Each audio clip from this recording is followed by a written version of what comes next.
Olá, pessoas! Cá estamos para o nosso É Preciso Falar sobre Política.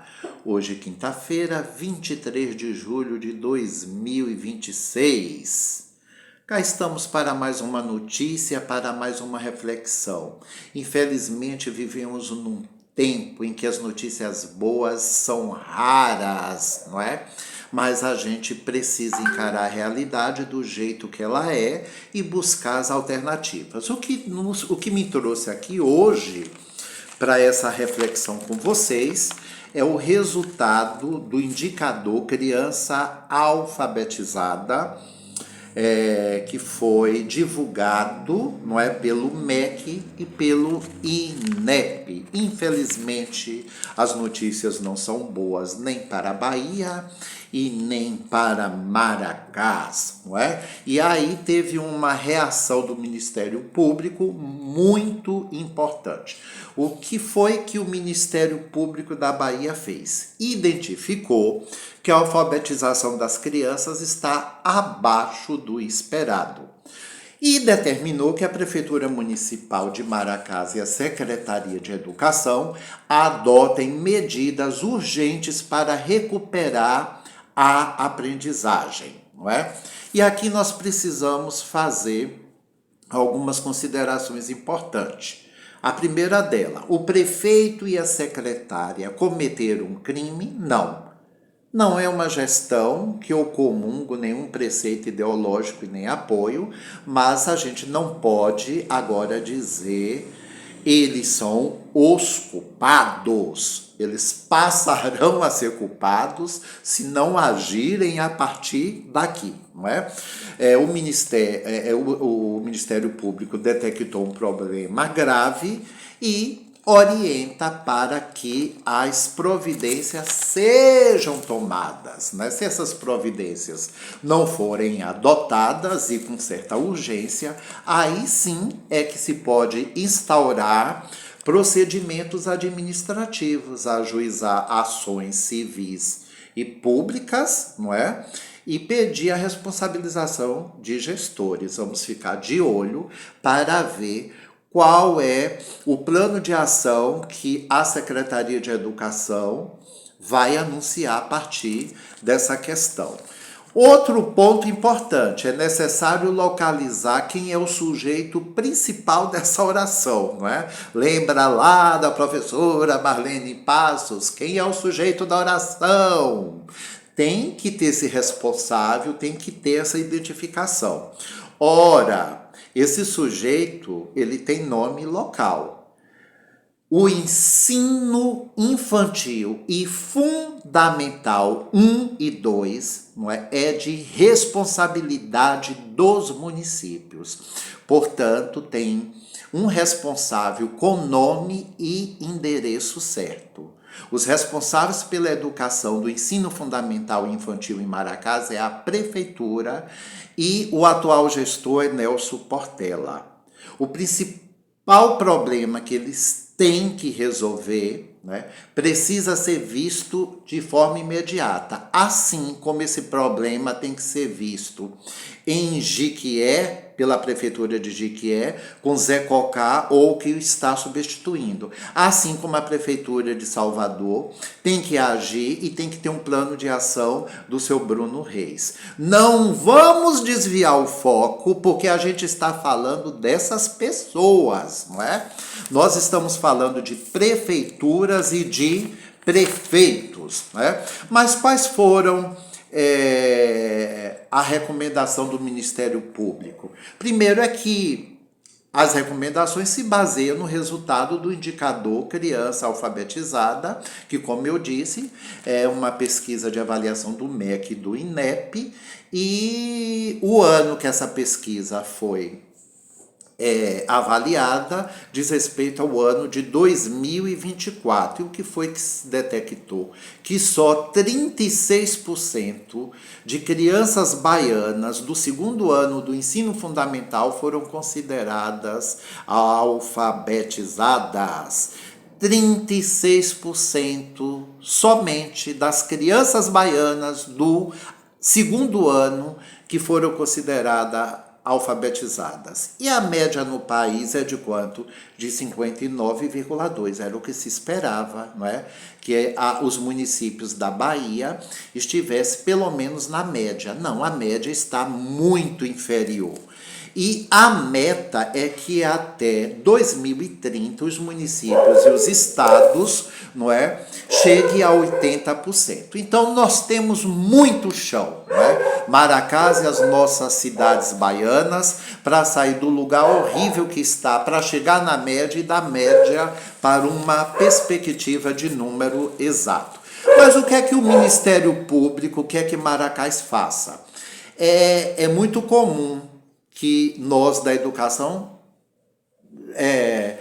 já temos, de certa forma, uma ideia do que é que ele recomendou e do que tem que se fazer, porque diz respeito à nossa área, à pedagogia, né?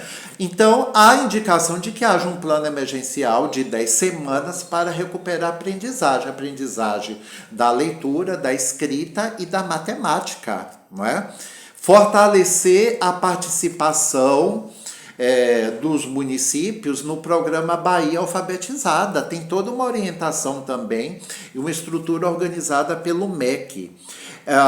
Acompanhar continuamente o resultado dos estudantes e para isso é necessário adotar estratégias para que as crianças sejam alfabetizadas na idade correta, que fica ali entre os 6 a 7 anos e que é identificado no processo de seriação pelo 2º ano.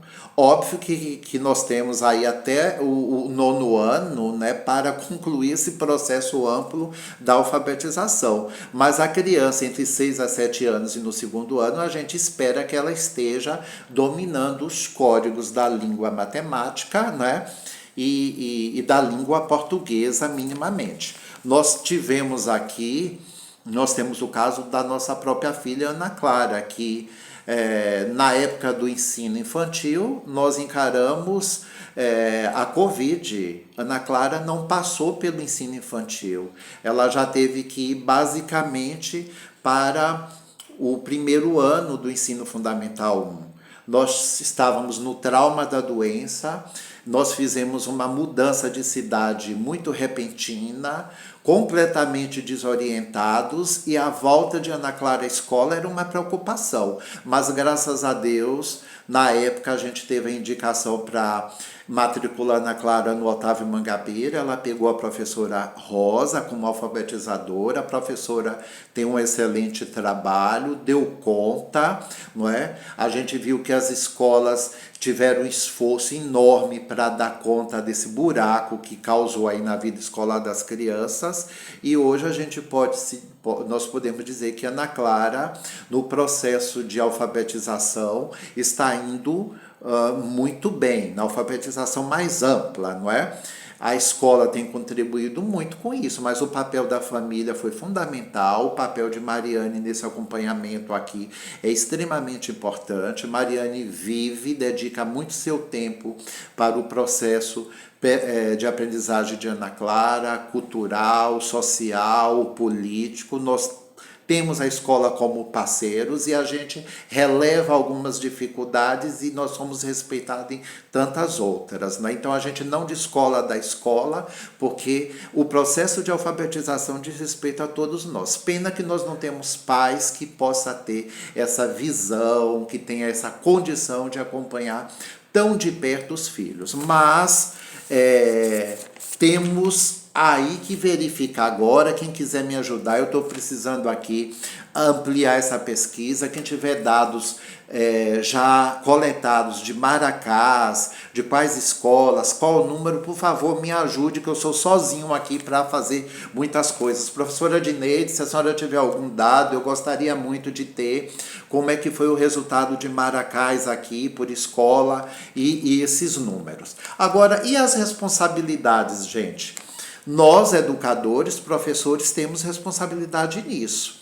Se eu pudesse indicar alguma coisa olha, você fica na educação, sobretudo na educação infantil e na educação do Fundamental 1 e 2, se você tiver desejo e identificação. E não vacile na sua formação, nós não estamos prontos.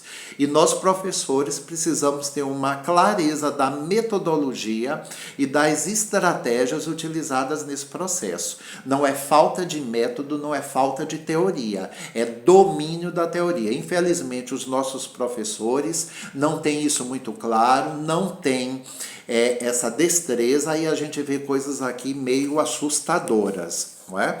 E outra coisa que é fundamental é como é que nós, professores em sala de aula, com a coordenação pedagógica e a diretoria, vamos pensar num processo de avaliação contínua para detectar essas fragilidades e, claro, tomar as medidas necessárias. Daí é interessante, então, que vem a parte principal dessa conversa, que a prefeitura e o prefeito tomem medidas sérias. A gente precisa entender qual é o plano de governo dele, o que é que ele tem como meta, o que é que ele vai deixar como marca.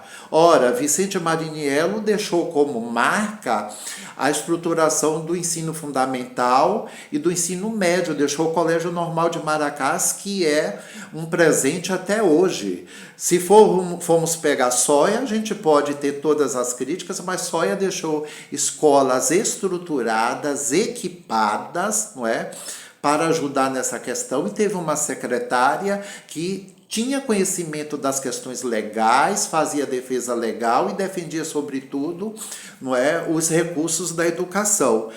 E a gente precisa saber do prefeito qual é o plano de emergência que ele vai criar para isso, junto com a atual secretária, e com muita transparência, porque as notícias que chegam aqui são assustadoras e nós temos fragilidades que precisam ser superadas.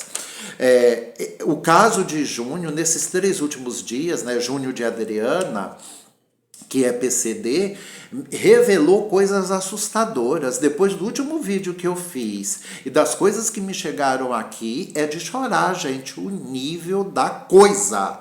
E aí nós temos um número muito alto de pessoas com deficiência nas escolas, com zero estrutura física e recursos humanos, não é?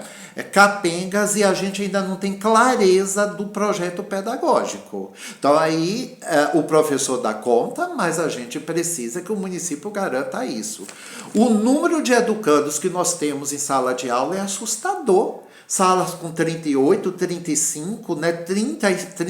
Não se educa dessa forma, é impossível alfabetizar. Isso é um problema antigo, não é? Então, uma sala cheia de PCDs, escolas, aliás, cheias de pessoas com deficiência, você tem que ter salas com 10, no mínimo 12, com uma distribuição adequada de PCDs para não sobrecarregar o professor, porque ele não vai fazer milagre. E aqui os professores também não se articula, vivem numa apatia, carrega tudo nas costas, sozinhos, e não toma providência. O que é que está sendo feito para diminuir o número de crianças em sala de aula, para daqui a 3 anos a gente ter a média de 25 a 20, para chegar ao ideal de 12 a 15, não é? Então a gente precisa disso. E um outro problema muito sério aqui é a rede de intriga política que permeia a educação. Gente, o professor é de palanque, não estou acusando a todos, o professor é da intriga, o professor é de Nelson, o professor e não é da educação. O encontro que teve aqui no período de campanha política lá no Hotel Menina Bonita com Nelson e Eli Osvaldo, organizado pelo sindicato e os professores, é vergonhoso. Naquele dia eu vi o quanto as pessoas estão comprometidas com a politicagem e não pensam numa estrutura de educação voltada pelo coletivo e para o próprio bem delas. Você vive aqui com escolas guiadas por diretores, coordenadores pedagógicos e professores de Nelson de Lió. Então, pelo amor de Deus, né, gente? Então, vamos pensar nisso e aguardar, e concurso, né? Isso diz tudo. Não é? É inadmissível a gente ter ainda professores contratados pelo REDA. Como é que você quer que a educação melhore e as nossas crianças sejam alfabetizadas?